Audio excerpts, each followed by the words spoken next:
আসসালামু আলাইকুম। আপডেট বাংলা সংবাদে স্বাগতম। শুরুতে জানিয়ে দেব সংবাদ শিরোনাম। প্রথমে জানিয়ে দেব শহীদ বুদ্ধিজীবীদের প্রতি রাষ্ট্রপতি ও প্রধান উপদেষ্টার শ্রদ্ধা নিবেদন। আরও জানিয়ে দেব গুম নির্যাতন হাসিনা সহ ১৩ জনের বিরুদ্ধে অভিযোগ গঠনের আদেশ আজ। আরও জানিয়ে দেব আমার নিরাপত্তা নিয়ে পরিবার গভীর উদ্বিগ্ন, বলল পেশ সচিব শফিকুল আলম। সর্বশেষ জানিয়ে দেব হাদির সুস্থতা কামনায় দেশবাসীর দোয়ার আহ্বান, হেফাজত ইসলাম বাংলাদেশ। শুনছিলেন সংবাদ শিরোনাম, এবার বিস্তারিত।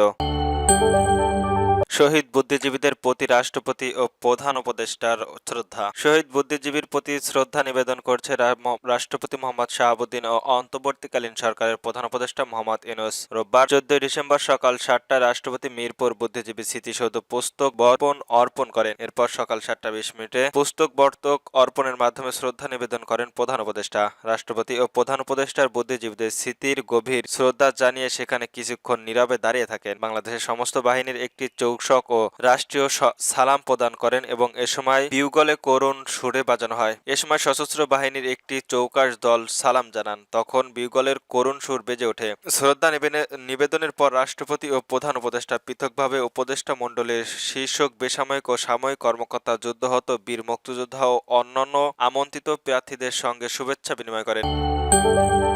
গুলি নির্যাতন হাসিনা সহ ১৩ জনের বিরুদ্ধে অভিযোগ গঠনের আদেশ আজ। গুম নির্যাতন ঘটনার মানবতাবিরোধী অপরাধের মামলায় ক্ষমতাচ্যুত প্রধানমন্ত্রী শেখ হাসিনা ও সাবেক বর্তমান সেনা কর্মকর্তা সহ ১৩ জনের বিরুদ্ধে আনুষ্ঠানিক অভিযোগ গঠনের বিষয়ে দিন ধার্য করা হয়েছে আজ। রোববার ১৪ ডিসেম্বর আন্তর্জাতিক অপরাধ ট্রাইব্যুনালের ১-এর চেয়ারম্যান বিচারপতি মোহাম্মদ গোলাম মুর্তজার মজুমদারের নেতৃত্বাধীন ৩ সদস্যের বিচারক প্যানেলের এই আদেশ দেবেন। এ মামলায় অভিযোগ ৫টি প্রসিকিউশন, তবে ১৩ আসামির মধ্যে গ্রেপ্তার হয়েছেন ৩ সেনা কর্মকর্তা। গত ৯ ডিসেম্বর উপস্থিত আসামিদের অব্যাহতি চেয়ে শুনানি করেন আইনজীবী আজিজুর রহমান দুলো। ৪টি গ্রাউন্ড এনে অব্যাহতি চান তিনি। বেআইনি আটক, অপহরণ, নির্যাতন এই ৩টি গ্রেন্ড বিবেচনা নেওয়ার কথা জানিয়েছে ট্রাইব্যুনাল। বাকি সাউন্ড হলো গুম রাখা। দুলুর শুনানি শেষে পলাতক আসামিদের নিয়ে রিসার্চ চেয়ে আবেদন করেন আইনজীবী ও ইমান হাসান, আমির হোসেন সহ অন্যান্যরা। অভিযোগ গঠনের বিষয়ে আদেশের জন্য আজকের দিনটি ধার্য করা হয় আদালতের কাছে। ওই দিন ট্রাইব্যুনাল প্রসিকিউশনের পক্ষ ছিলেন চিফ প্রসিকিউটর মোহাম্মদ তাইজুল ইসলাম, প্রসিকিউটর মিজানুর ইসলাম ও শাখাইন মাহাদি হাসান সহ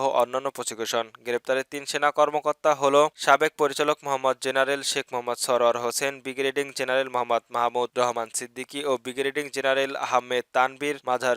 শেখ হাসিনা সহ পলাতক অন্যান্য আসামিরা হল শেখ হাসিনার প্রতিরক্ষা বিষয়ক সাবেক উপদেষ্টা মেজর জেনারেল তারিক আহমেদ সিদ্দিকী, সাবেক পরিচালক লেফটেন্যান্ট জেনারেল মোহাম্মদ আকবর হোসেন, সাবেক জিবি মোহাম্মদ জেনারেল সাইফুল্লাহ আবেদিন জেনারেল মোহাম্মদ সাইফুল হক, সাবেক জিডি রেজাউল সাহেব হাসান চৌধুরী এছাড়াও অন্যান্য প্রমুখ। এর আগে ৭ ডিসেম্বর অভিযোগ গঠনের পর শুনানি চেয়ে চিফ প্রসিকিউশনের মোহাম্মদ তাইজুল ইসলাম বলেন, শুনানি জেএসি সেলসের সরকারি বিরোধী ঘরোয়া লোকদের তুলে নিয়ে গুম নির্যাতন ভয়াবহ বর্ণনা তুলে ধরেন তিনি। একই সঙ্গে ২০১৫ সালে ২২ অক্টোবর থেকে ২০২৪ সালে ৫ই আগস্ট পর্যন্ত গুম হওয়া ২৬ জনের বীরভাষ্যতে সামনে আনেন। তবে এসব ঘটনায় ৫টি অভিযান এনে এই মামলায় ১৩ আসামির বিরুদ্ধে চার্জ গঠনের আবেদন করেন চিফ প্রসিকিউশন। গত ২৩ নভেম্বর পলাতকের পক্ষ থেকে স্টেট ডিফেন্স নিয়ে দেন ট্রাইব্যুনাল। স্বেচ্ছায় লড়তে চাইলে শেখ হাসিনা আইনজীবী হন জ্যেষ্ঠ আইনজীবী জেডাই খান পান্না। তবে শারীরিক অসুস্থতা দেখিয়ে তিনি ডিসেম্বর প্রত্যাখ্যান করলে আমির হোসেনকে শেখ হাসিনার আইনজীবী হিসেবে নিয়োগ দেওয়া হয়। গত ২২ অক্টোবর সেনা হেফাজতে থাকা এ মামলায় ৩ সেনা কর্মকর্তাকে ট্রাইব্যুনালে হাজির করা হয়। শুনানি শেষে তাদের গ্রেপ্তার দেখিয়ে কারাগারে পাঠানোর নির্দেশ দেন ট্রাইব্যুনাল। একই সঙ্গে পলাতক আসামিদের হাজিরের জন্য ৭ দিনের মধ্যে ২টি জাতীয় পতাকা ও জাতীয় পত্রিকা বিজ্ঞপ্তি প্রকাশের নির্দেশ দেওয়া হয়। ৮ই অক্টোবর এ মামলায় ১৩ জনের বিরুদ্ধে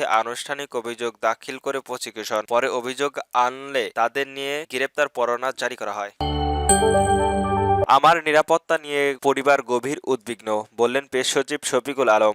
স্ত্রী, সন্তান এবং ভাই বোন আমাদের নিরাপত্তা নিয়ে গভীর উদ্বিগ্ন। নির্বাচনের আগে তারা আমাকে আরো সতর্ক হতে বলেছেন। তারা ভীত, কিন্তু সত্যি বলতে আমি নই, এমনটা জানিয়েছে প্রধান উপদেষ্টার পেশ সচিব শফিকুল আলম। সামাজিক যোগাযোগ মাধ্যমে ফেসবুকে তার ভেরিফাইড অ্যাকাউন্টে দেওয়া এক পোস্টে তিনি এমনটাই জানিয়েছেন। ফেসবুকে পোস্টে শফিকুল আলম বলেন, আজ আমার দায়িত্বে ১৬ মাস পূর্ণ হলো। লেখা হলো, মানসিক অবস্থায় ছিলাম না, কিন্তু শুক্রবারের নৃশংসতা গুলিবদ্ধর পর থেকেই ওসমান হাদি আমার ভাবনায়, আমার দোয়ায়। পোস্টে তিনি বলেন, বাংলাদেশের নানা প্রান্তে ঘুরি, সেখানে যাই, যেখানে যাই সেখানে লাখো লাখো হাদিকে দেখি। হাসিনা আর আসাদুজ্জামান খান কামালের বাংলার কসাই আর কতজনকে মারতে পারে? এদেশের রাজধানীর হাল ধরতে এক নতুন প্রজন্মে তারা এক স্বৈরাচারীকে উত্থান করেছেন। তাদের কিন্তু মিশন এখনো শেষ হয়নি। তিনি আরো বলেন, এই প্রজন্মকে কোটি কোটি হাদি যতক্ষণ তাদের অবস্থান ছাড়তে অস্বীকার করবে ততক্ষণ ভয় পাওয়ার কোনো কারণ দেখি না, আশা হারানোর কোনো কারণ দেখি না। অনাসের মতো যিনি শহীদ হয়েছেন, হওয়ার আগে মায়ের কাছে হৃদয় বিদায়কে একটি চিঠি লিখেছেন। এই তরুণ তাদের পরিবারের কাছে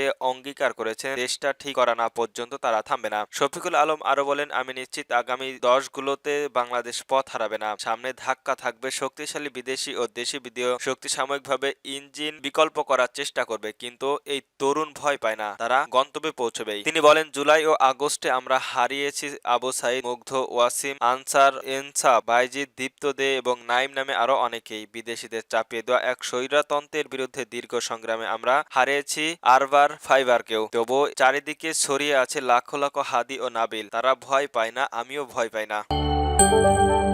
হাদির সুস্থতা কামনায় দেশবাসীর কাছে দোয়ার আহ্বান হেফাজত ইসলাম বাংলাদেশ। গুলিবদ্ধ ইনকিলাব মঞ্চের আহ্বায়ক ও ঢাকা ৮ আসনের স্বতন্ত্র প্রার্থী শরীফ ওসমান হাদির দ্রুত সুস্থতা কামনায় দেশব্যাপী দোয়া আহ্বান করেছেন হেফাজত ইসলাম বাংলাদেশ। দলের আমির আল্লামা মহিবুল্লাহ বাবুনগরী ও মহাসচিব আব্দুল্লাহ সাইদুর রহমান এক বিবৃতিতে বলেন, গুপ্ত হত্যা চালিয়ে দেশপ্রেমিক ইমানদার সাহসী জুলাই যোদ্ধাদের স্তব্ধ করা যাবে না। শনিবার সন্ধ্যায় সংগঠনের মহাসচিব মাওলানা আজিজুর হক ইসলামীবাদী গণমাধ্যমে এক বিবৃতিতে তিনি এ তথ্য জানান। বিবৃতিতে বলা হয়, বাংলাদেশের স্বাধীনতার সার্বভৌমত্ব রক্ষায় লারুক সৈনিক ও জুলাই চেতনাবাদী নতুন প্রজন্মের বিপ্লব কণ্ঠস্বর শরীফ ওসমান হাদি আওয়ামী লীগ ফ্যাসিস্টের গুলিতে আহত হয়ে হাসপাতালে মরণপন্থ লড়াই করছেন। আমরা মসজিদ মাদ্রাসা সহ দেশের তার দ্রুত সুস্থতার জন্য আল্লাহ রাব্বুল আলামিনের দরবারে সবাইকে দোয়া করার আহ্বান জানাচ্ছি। বিবৃতিতে আরো বলা হয়, আওয়ামী লীগ ফ্যাসিস্টেট ও আধিপত্যবাদী শক্তি সম্মিলিত জুলাই বিপ্লবের গুপ্ত হত্যার মাঠে নেমেছি, গুলি করে তাদের স্তব্ধ করা যাবে না। মৃত্যু ভয় তারা পরোয়া করে না। এক ওসমান হাদিকে রক্তের উপর